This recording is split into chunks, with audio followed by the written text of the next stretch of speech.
Welcome into the latest edition of Extra Time. Thank you as always for your tweets. Craig with me in the studio. Shaka, and it's all about Ian's curtains, isn't it? It's always about Ian's curtains. They are resplendent, Ian. Look at them. I thought that was wallpaper.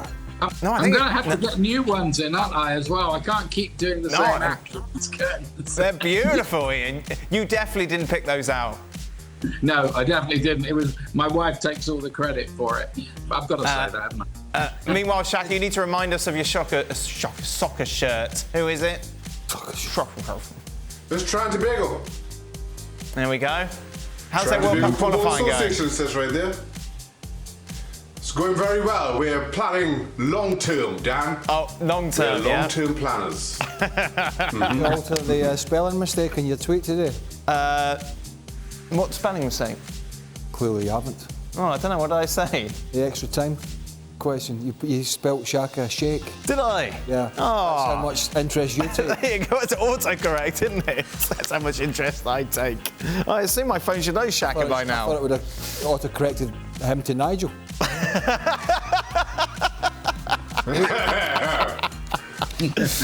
Ian, predict the LaLiga top 4. I thought you had my name saved in your phone, Dan. Yeah, I know. There we go. Predict LaLiga top 4, Ian. Oh, go on then. Real Madrid to win the title, Sevilla second, Atletico third, and I'm going to say Barcelona will recover to be fourth.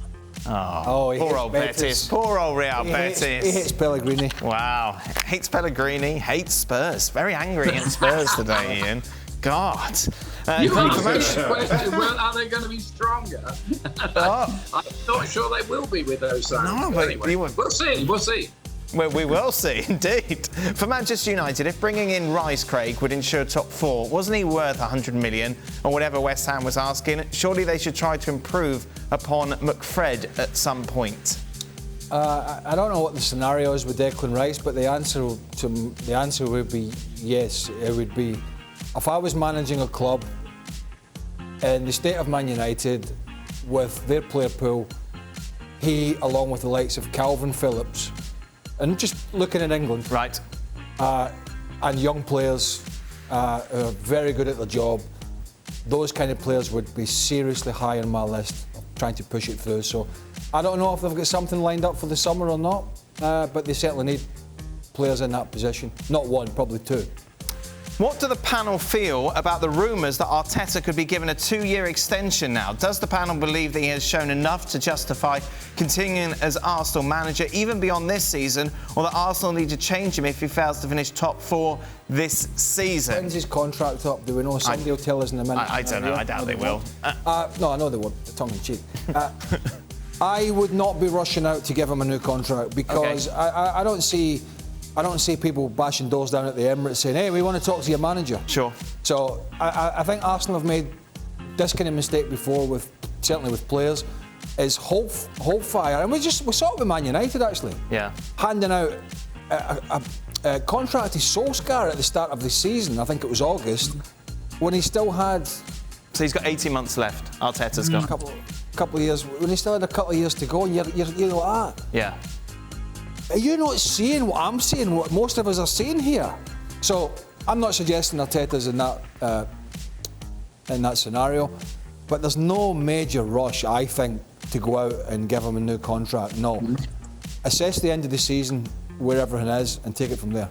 For Ian, as a commentator, have you ever been in a situation when you didn't know what to say? How did you get out of it? Well, I'm probably not going to admit it. I did a game once. I did a game at the World Cup once, and there was a player playing, and I'm thinking, who the heck is that? I couldn't find him in my notes. I was wondering, who is that? Let's hope he doesn't score in the next 3 minutes of the game. He didn't, but if he had, I would have had no idea who that was. And I reckon every commentator will tell you secretly they've had a moment like that where they've just mislaid a note or a player. So, no, it's usually the problem, if I'm being honest with you, with a commentator, is it's not really going short of something to say. It's finding the right words at the right time. which we struggle to do every week, but we try. Wasn't that the case when you said "Go Go USA" that you couldn't find any words? You love bringing that up. You love bringing that up. Oh. All right, touche. I tell you what, Ian. If you're commentating on them now, you wouldn't be saying "Go Go." You'd just be going, "Oh, God, USA." God, not them again. Oh God. They've turned it into another nervy finish, haven't they, with that defeat to Canada?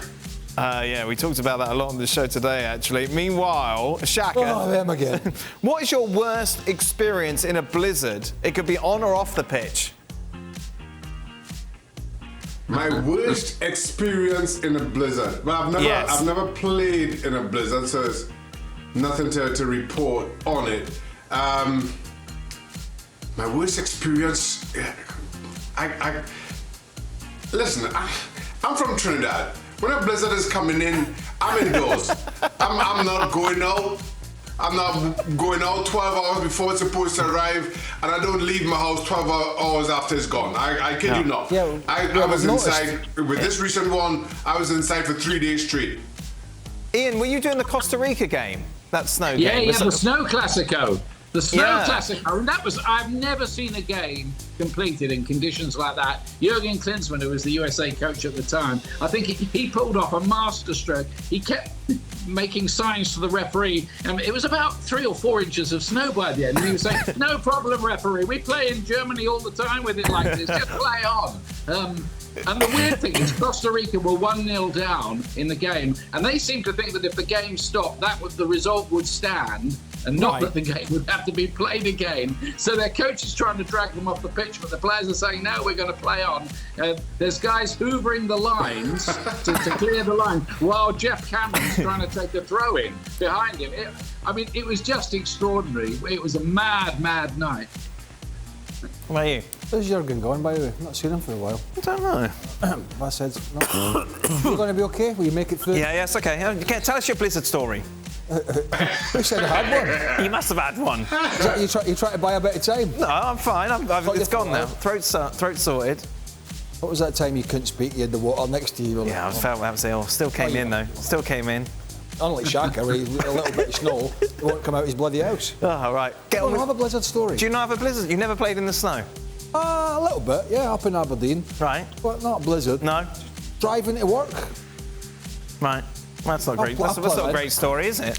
Well, no, I didn't say I had a great story. What's the best... I wasn't even going to tell a story. What? I had a cough. I got stuck when I went home in my drive. Right. Because I came in here. I was in the trenches for work. I made it in. Yeah. Put my life in danger. Right. Got home. The freaking snowplow had been up the street and ploughed all the snow into the drive. Oh, yes. And it was about the height of the table at the drive. Yep. And then obviously it wasn't that height all the way down. And stupidly, I tried to take a run at it. I think I had like a jeep at the time. So I came up the street and I noticed that the snowplow, because it came up and just shoved all the snow to the side, was about 1 metre high, and I went, you're not allowed to leave the car on the road in those conditions. So I had a bash at it and I beached it. Oh. Right at the top of the drive. So half the car was in the drive and the other half was sticking out in the road. Oh.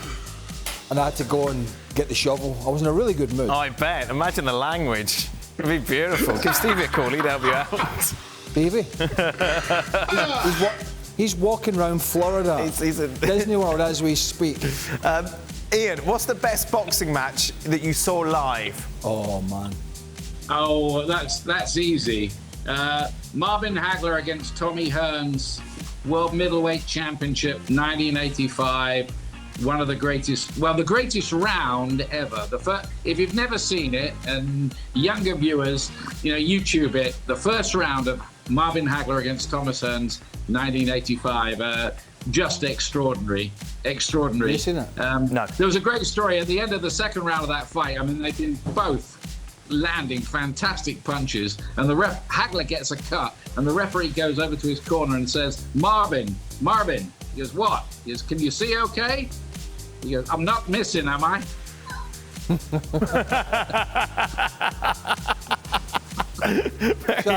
Shaq, have you not seen that? No. You got to go. Honestly, seriously, tonight you got to go and look at that. I mean, it's a slugfest. Right. From the first second to the bell goes. I mean, obviously you know the fighters, don't you? Yes, yeah, I do. Ian, what's the best Mike Tyson fight you ever did? Why are you looking at the sky? I'm thinking. Weirdly, I mean, when he beat Mike Spinks, in that fight on Atlantic City Boardwalk in 91 seconds, that was probably the absolute peak of Mike Tyson. I mean, he really was scary. I think most of his opponents were beaten before they got in the ring with him. I think Spinks, was a good fighter, certainly was that night. I mean, it was a reign of terror, really, that he had going on for a couple of years there. So there was always a great heat and electricity being around every Tyson fight, but that's the one that sticks in my memory. Final question. Not a boxing aficionado, are you? Not really, no. Is that okay?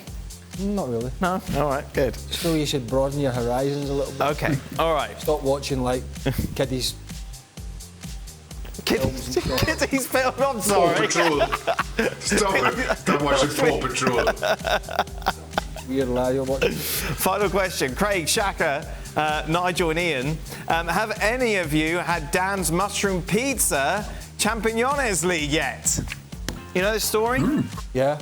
That's weird. So a pizzeria in Italy has got Champignons pizza, and then UEFA said you can't use it.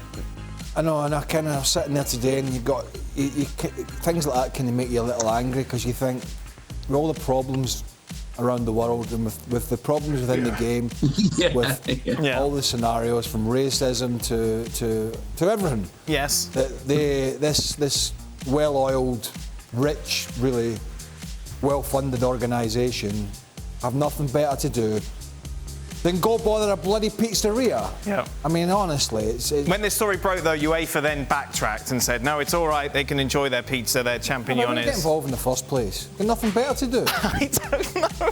Somebody, whoever it was at UEFA, just needs to get a life. Yeah. There's a freaking pandemic around the world. Who cares what a pizza's called? Yes, that's It's going to affect your brand. And the players eat pizza, don't they, There you after go. matches?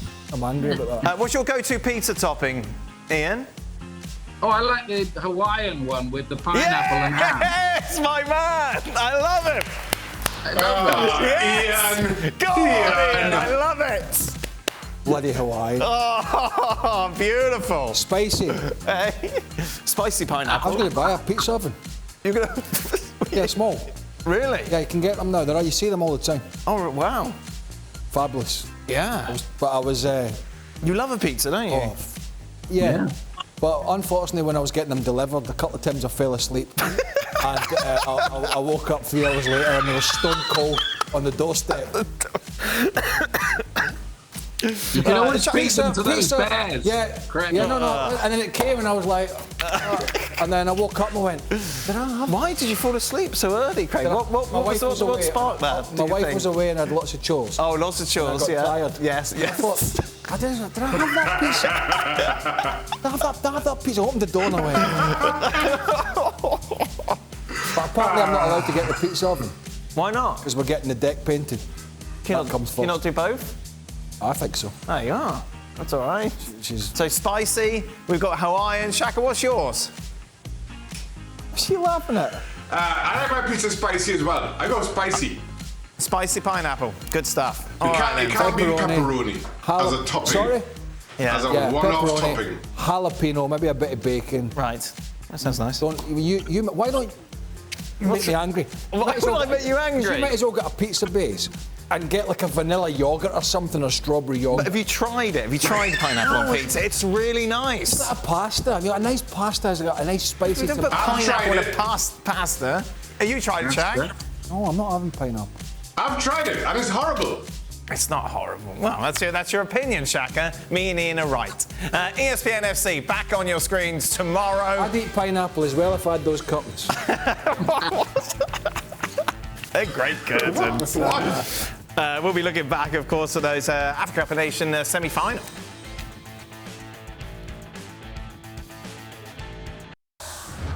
Thank you very much for watching ESPN FC on YouTube. For more highlights, analysis, and exclusive content, be sure to subscribe.